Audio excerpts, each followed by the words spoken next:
Hi, welcome to Centerville Reports Today. I'm Maureen Russell Hodson. The Centerville Washington Diversity Council is gearing up for the 17th annual MLK Breakfast, and that is, of course, in honor of Martin Luther King. This is going to be held on Monday, January 16th, and here to tell us more, we have the chair of the event, Linda White, and also the chair of the Diversity Council, Carol Kennard. Thank you both for being here.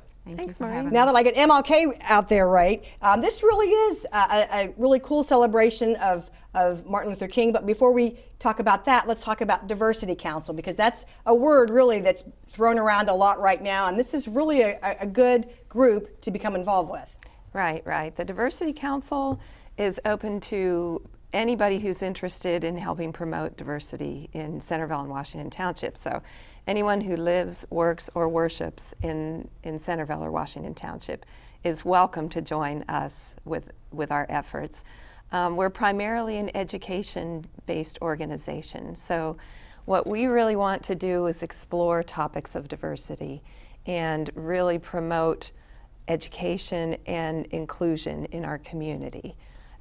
So that's kind of the basic And there's really premises. events throughout the year, but I would say the signature event is probably this breakfast. Because Absolutely. we're saying this is the 17th year. It's a sellout for at least 15, we know, right? Right. So what can we expect this year, Linda?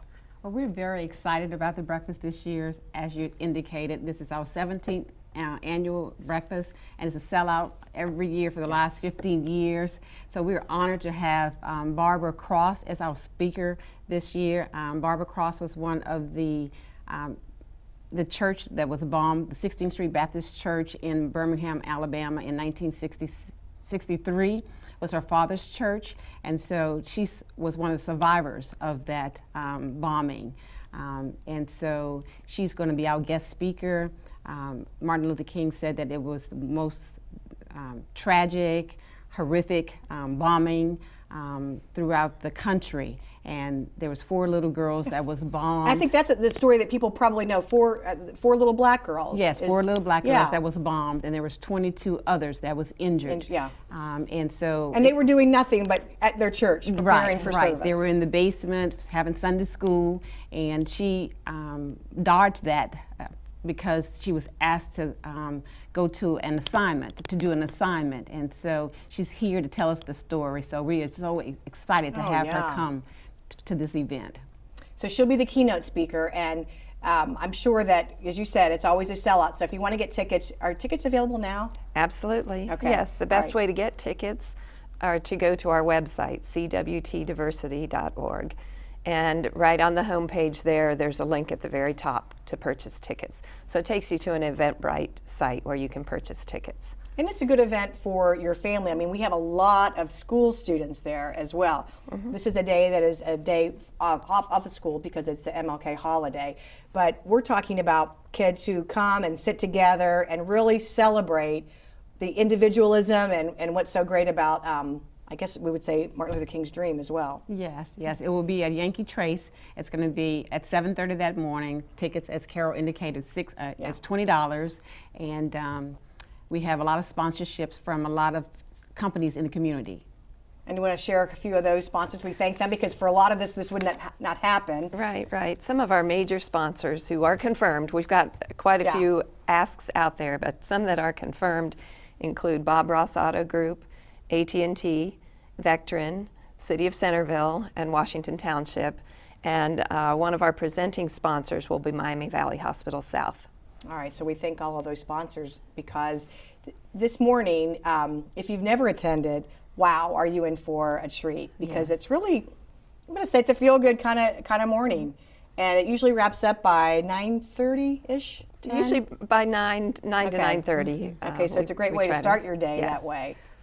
And so, again, it's on January 16th. You can get tickets at cwtdiversity.org, or you can also probably call the City of Centerville, 433-7151. We can direct you to get tickets as well. But when we say 17th annual, that's really incredible. And I think Barbara Cross is going to be an unbelievable speaker. I can't wait to hear her story.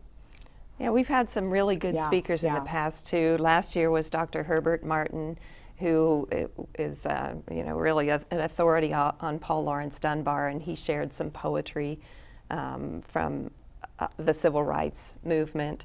The year before that was Dr. James Perkins, who gave us a first-person eyewitness account to the event of Bloody Sunday that, they're in Selma, Alabama. And these speakers and this organization that puts this on, it's all volunteer committee. Yes. It is. So that's pretty cool. And when you think about the speakers who are coming in and talking to this group, you're getting people who are right there and who have witnessed part of history. Yes, yes. And so from the council standpoint, we're looking for other volunteers to be a part of the Diversity Council. It's for anyone that is in the community that has an interest in helping the culture and formulate what's going on in the future. Probably the website's a good place to go to for Right. more information, or come to the breakfast and you'll meet lots of committee members and you can find out more information at that time as well. We also have a Facebook page. Oh, right, So right. that's a good place to get the most current information too. So check out, is it Centerville Washington Diversity Council Facebook? It is, yep. That Yeah. easy to Yep, find out. it is, yeah. Okay, let's talk about some of the other programs, because as we said, this is kind of the signature event, but really there are events that happen throughout the year to educate you, inform you about not only the Diversity Council, but also just about other programs that are available. Right, right. We have done some family cultural events in cooperation with the Washington Centerville Public Library. So we would involve a group from, for example, Scotland or Lebanon, India, Mexico, I Chinese, remember, yeah. Mexico, Yes. where we would partner with a group that exists in the community. They would come in and give some samples of the food of that culture, some of the dances, some of the typical events that they do, and people would come in and just enjoy learning more about that culture. So we've done those. Our Voices and Stories series has been really interesting, Yeah. where Oh, we yeah. bring different people in to explore different types of diversity. So we've done diverse families, we've done diverse religions, we've done dancing for inclusion, a lot of different topics where there's a program and then usually some dialogue that goes along with that too. So people can have the opportunity to really discuss some of the things that they see and hear in those programs. And then we'll have an upcoming annual meeting, which we don't have the date yet, but we'll make sure that gets out to people, because Right. that's going to be rolled along with a really interesting program as well. So we want to keep you tuned in, and we'll make sure that you check out the website or the Facebook page, because we'll for sure have information about that. And then something else that's new was the survey. Right. Yes. Yes, we're at the point now, the Diversity Council has been in existence for quite a while, and we're interested in really getting some feedback from the community as to what they really think a Diversity Council should be and what we should be doing for the community. So there is a survey. We sent it via email to all the current Diversity Council members, and there have been some phone calls made, but it will also be going out in email.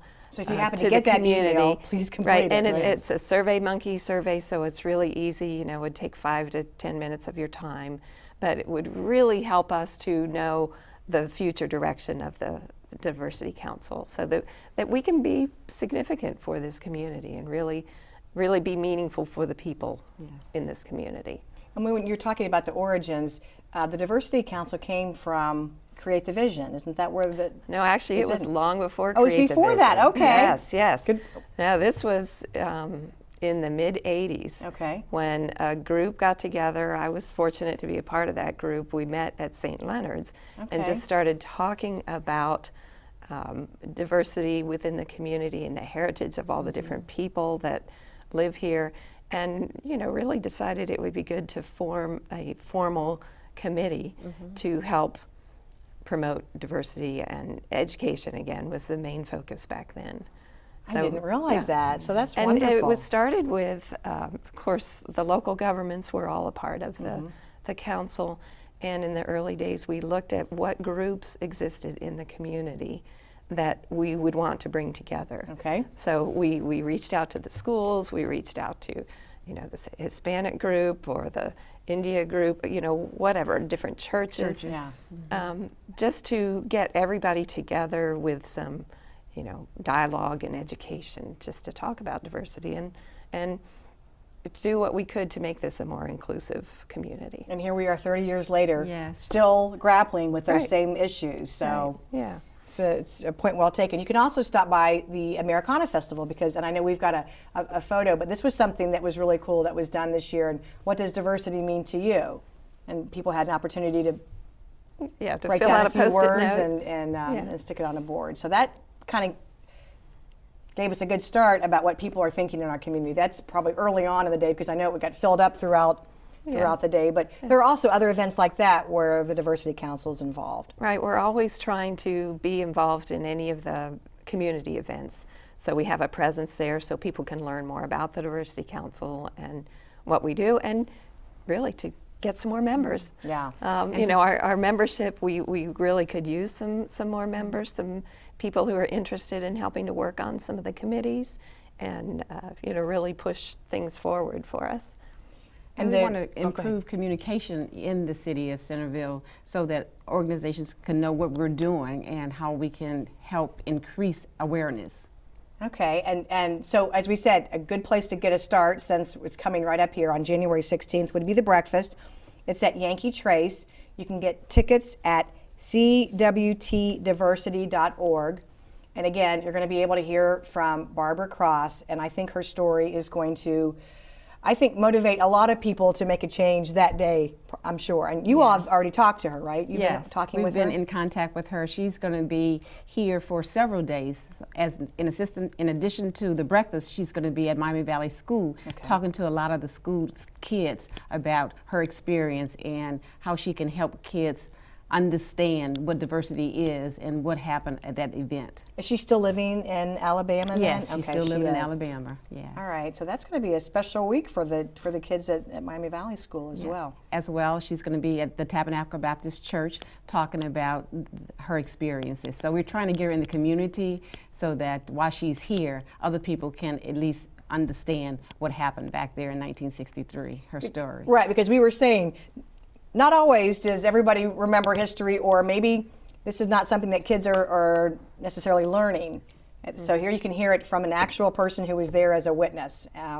Again, it's the MLK Breakfast is on Monday, January 16th. It starts at 7:30 in the morning, and you can go to cwtdiversity.org for more information. There'll also be an annual meeting coming up either end of February, sometime March, if you wanted to get more membership information. Right, right. At the annual meeting, we will have about a half hour for social time, so you can really talk with the different people who are on the committee right now and learn more about it that way. And then the committee chairs give reports. So it's a good way to learn more Right. about what each individual committee is doing. And then we're working on a short program there as well. So look for more information about that. We will keep you posted. Yeah. Well, ladies, thank you so much for sharing the information. If you'd like more information, you can go to the Diversity Council's Facebook page or the website, or you can always call the City of Centerville, 433-7151. That's going to do it for us. Thanks for watching. We'll see you next time.